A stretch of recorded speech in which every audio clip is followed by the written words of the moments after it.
सद्गुरुदेव की जय। कर्म जीव द्वारा किए गए किसी भी कार्य को कर्म कहते हैं।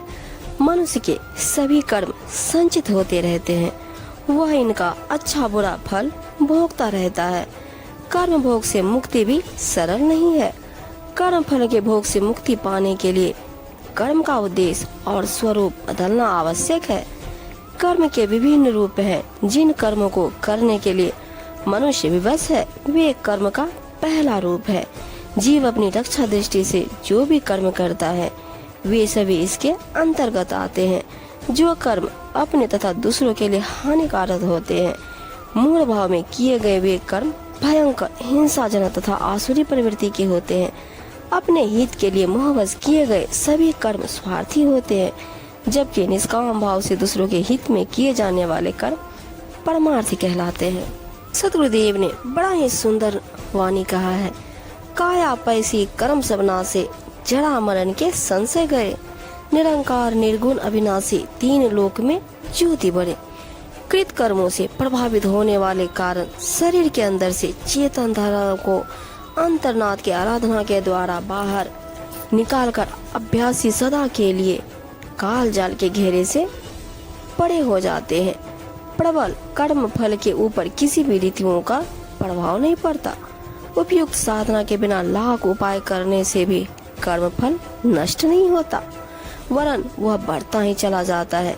जीव किसी भी योनि में क्यों न चला जाए, कहीं भी जाकर क्यों न जन्म धारण कर ले, परंतु किए हुए कर्मों के फलों से वह किसी तरह बच नहीं सकता। वह कर्म फलकर्ता को त्रिकालज्ञ पुरुष की तरह पहचान लेता है, कहीं भी रहने पर खोज लेता और अपने चपेट में ले लेता है। अमर बेल अपना तो लहलाती रहती है, परंतु जिसके सहारे फैलती है उसको नष्ट कर देती है। ऐसे ही किए हुए कर्मों की बेल निरंतर बढ़ती रहती है, परंतु जिस शरीर इंद्रियों के द्वारा कर्म हुआ था उसको बारंबार नष्ट करता रहता है। साथ ही इस आवागमन के चक्र से अविनाशी जीव को भी प्रभावित करता रहता है। किए हुए कर्मों का करोड़ों कल्पों में भी नाश नहीं होता, अतः शुभ एवं अशुभ जो भी कर्म किए हो उन्हें भोगना ही पड़ता है। अशुभ कर्मों से नरक और शुभ कर्मों से मनुष्यों को स्वर्ग की प्राप्ति होती है।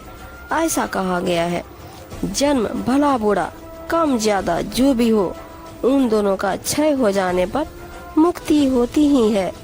कर्म कांड में 3 प्रकार का कर्म कहा गया है, पूर्व संचित, प्रारब्ध और क्रियामान। ये सभी बंधन कारक होते हैं। पूर्व जन्म में किए हुए कर्मों को संचित कर्म कहते हैं। जो शरीर द्वारा फल रूप में भोगे जाते हैं उन्हें प्रारब्ध कर्म कहते हैं। और इस जन्म द्वारा जो शुभ अथवा अशुभ कर्म इस समय किया जा रहा है उसे विद्वान लोग क्रियामान कर्म कहते हैं। उनमें प्रारब्ध कर्मों का भोग करने पर ही क्षय होता है और कोई उपाय नहीं है। कबीर साहब जी अपनी साखी में कहते हैं, प्रारब्ध पहले बना पीछे बना शरीर, कबीर अचंभा है यही मन नहीं बांधे धीर। कहते हैं, जिस प्राणी को निश्चित रूप से भोगना ही पड़ता है उस प्रारब्ध की रचना उसके अपने शरीर निर्माण से पहले ही हुई है। कबीर जी कहते हैं, यही आश्चर्य है कि यह सब जानकर भी मन को धैर्य बंधता अर्थात वह कर्म फल से आशंकित रहता है। दुख लेने जावे नहीं आवे आचा बूझ, सुख का पहरा होएगा दुख करेगा कुछ। कहते हैं, दुख का नाम लेते ही सब दुख से व्याकुल होने लगते हैं, इसलिए दुख लेने के लिए कोई नहीं चाहता है। वह तो अचानक ही आ पड़ता है, परंतु जब कुछ समय के लिए सुख का पहरा आएगा तब वह दुख स्वयं ही चला जाएगा। जीवन में कर्मानुसार सुख दुख का आना जाना लगा ही रहता है। लिखा मिटे नहीं कर्म का गुरु का भज हरि नाम, सीधे मार्ग नित चले दया धर्म विश्राम। कर्मानुसार जैसा अपना भाग्य बनाया है वह मिट नहीं सकता, अतः इससे निश्चित रहना चाहिए। सद्गुरु के शरण में जाकर परमात्मा के नाम ज्ञान का ध्यान भजन कर नित्य ही दया धर्म के शन मार्ग पर चलना चाहिए। इसी से जीवन में विश्राम प्राप्त होगा, अर्थात जीवन का कल्याण होगा।